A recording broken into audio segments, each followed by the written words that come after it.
राम शाकाहारी नव्हते, मांसाहारी होते. राम बहुजनांचे आहेत, शिकार करून खाणारे राम आमचे. शिर्डीच्या मेळाव्यात जितेंद्र आव्हाड यांचं वक्तव्य. जितेंद्र आव्हाड यांच्या वक्तव्यानंतर अजित पवार गट आक्रमक. आव्हाडांच्या घराबाहेर आंदोलन, तर आव्हाड समर्थकांकडून आंदोलन केलेल्या जागेचं शुद्धीकरण. बापाला घराबाहेर ढकलून वनवासाला पाठवायला निघालेत. आम्ही यांचा प्लॅन हाणून पाडू. अजित पवार गटाच्या आंदोलनानंतर आव्हाडांचे ट्विट. रोहित पवारांचा आव्हाडांना घरचं आहेर. महत्वाचे मुद्दे सोडून देवधर्मावर बोलणं सोडलं पाहिजे. रोहित पवारांचं ट्विट. मुख्यमंत्र्यांसोबतच्या बैठकीनंतर अंगणवाडी सेविका आंदोलनावर ठाम. मानधनामध्ये भरीव तरतूद होईपर्यंत आझाद मैदानावरील संप बेमुदत सुरू राहणार. सेविकांची भूमिका. सत्तेसाठी खोके, पण अंगणवाडी सेविकांना द्यायला पैसे नाहीत. उद्धव ठाकरेंची टीका. तर सत्तेमध्ये असताना ठाकरेंनी 1 रुपयाही वाढवला नाही. केसरकरांचा पलटवार. ठाकरेंनी पाठिंबा दिला म्हणजे सुटणारा प्रश्न सुटणार नाही. केंद्रीय मंत्री नारायण राणे यांचा उद्धव ठाकरेंवर पलटवार. राज्य मंत्रिमंडळाची आज बैठक. मराठा, अंगणवाडी, मोदींच्या दौऱ्यासह अनेक विषयांवर चर्चा होण्याची शक्यता.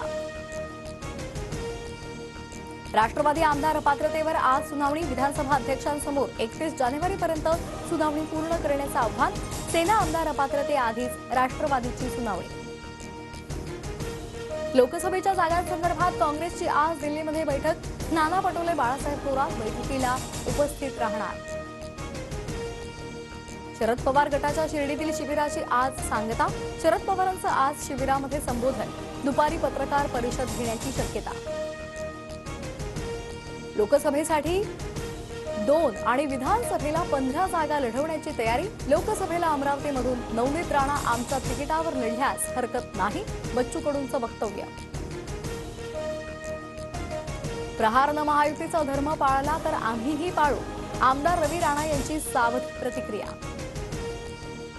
शुद्धीकरण करणाऱ्यांना महात्मा फुले, सावित्रीबाई कळल्याच नाहीत. आम्ही अभिवादन केलं म्हणून शुद्धीकरण करणं म्हणजे मूर्खपणा. छगन भुजबळांची प्रतिक्रिया. मुंबईत येण्यासाठी गनिमी कावा वापरू. जरांगेंचा राज्य सरकारला इशारा.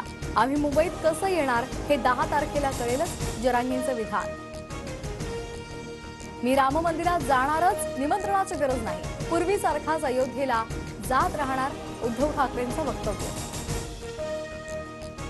मुंबईतील कुर्ला आणि भांडूपमध्ये आज पाणी कपात. अपर वैतरणा आणि वैतरणामधील जलवाहिनीच्या कामासाठी पाणी पुरवठा बंद. इराणमधील जनरल सुलेमानींच्या समाधीस्थळी 2 भीषण स्फोट. करमानमधील सिलसिलेवार इथं कार्यक्रमादरम्यान स्फोट. 100हून अधिक नागरिकांचा मृत्यू.